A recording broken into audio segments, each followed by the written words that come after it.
Before we get started, please check out my previous video. Alright, it kind of seems like I ruffled a couple of feathers about, about this flyer that I've made, or thumbnail that I made.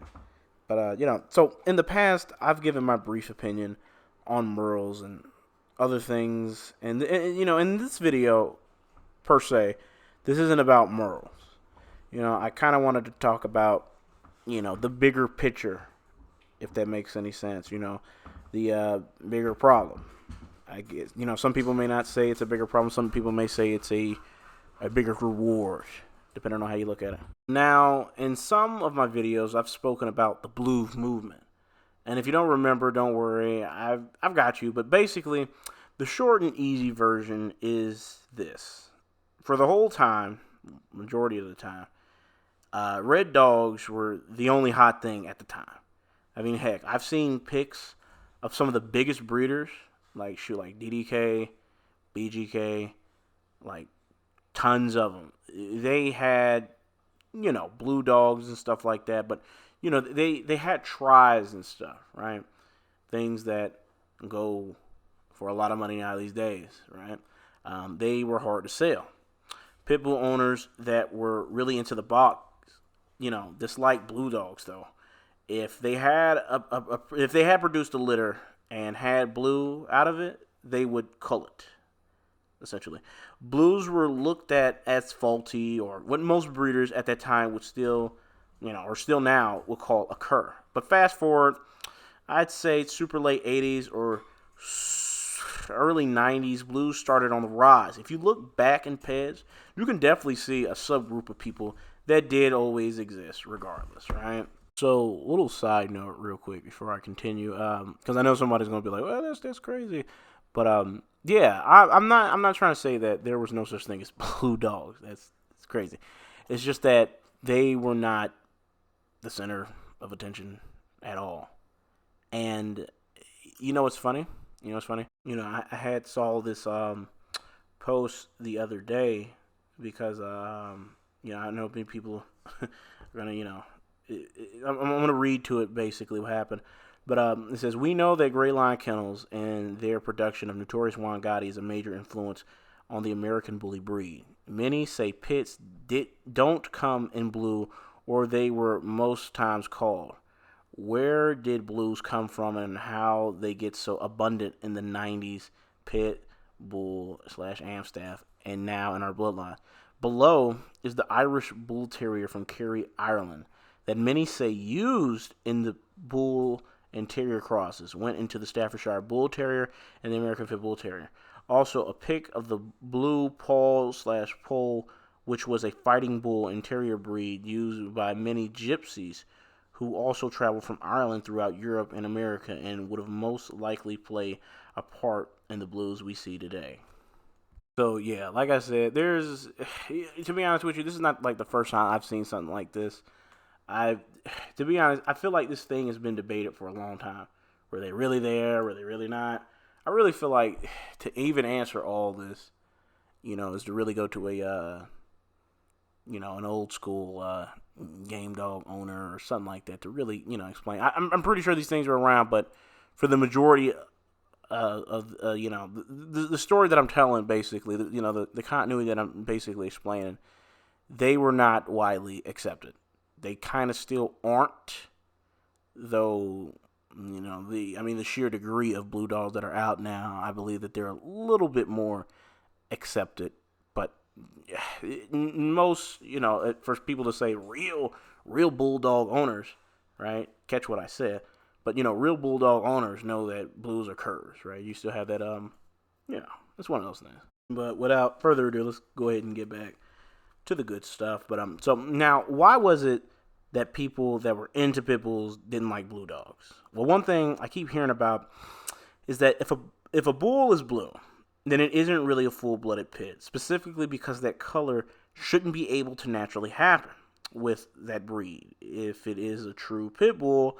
That's why maybe if you take a look at some game dog group boards on Facebook, you'll see this discussed widely.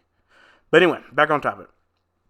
It's just not a trait that it's just not a trait possible. The dog, if it is a full-blooded pit bull or bulldog, catch what I'm saying. So then now I know the question is probably asked, like, well, if the blue doesn't come from that breed of dog, where could it come from? Well, it's mutually agreed that, at this point, it basically is, it comes from the Mastiff breed. The Mastiff throws blues naturally, and most Mastiffs back in the day pictured were only blues. Plus, a lot of the so-called blue pit bulls were a lot larger and bigger in size than your average pit bulls. And in the Mastiff breed I'm specifically talking about is the Neapolitan, however you say it. Them. They're the culprits. But hey, look, I could talk about this all day.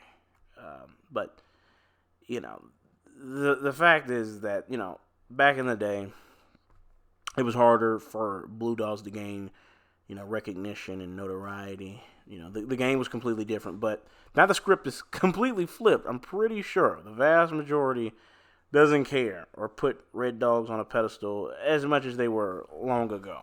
But, as you see, and I'm pretty sure everyone notices, but, color runs the game now.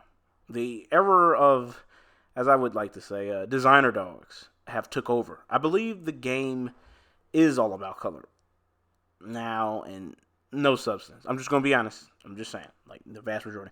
Don't get me wrong.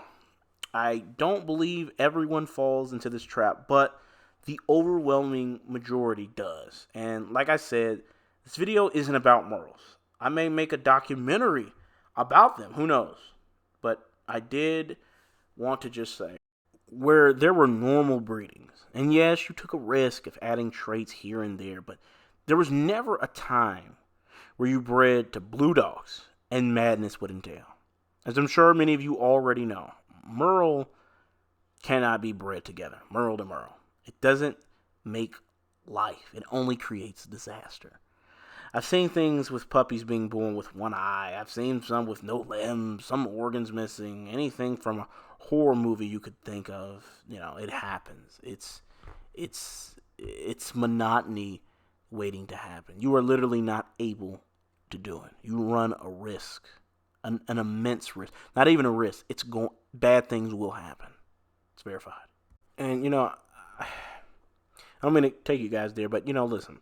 I honestly think that since these dogs are animals, of course, and they would reproduce naturally, I already feel like nature kind of basically is telling us that that's enough. You're pushing this thing, way too far. I've even heard of Merles with two different eyes. They grow clots and they go blind. Two different eye colors. They just go crazy. I really feel like nature is kind of at this point where it's just like that. All right.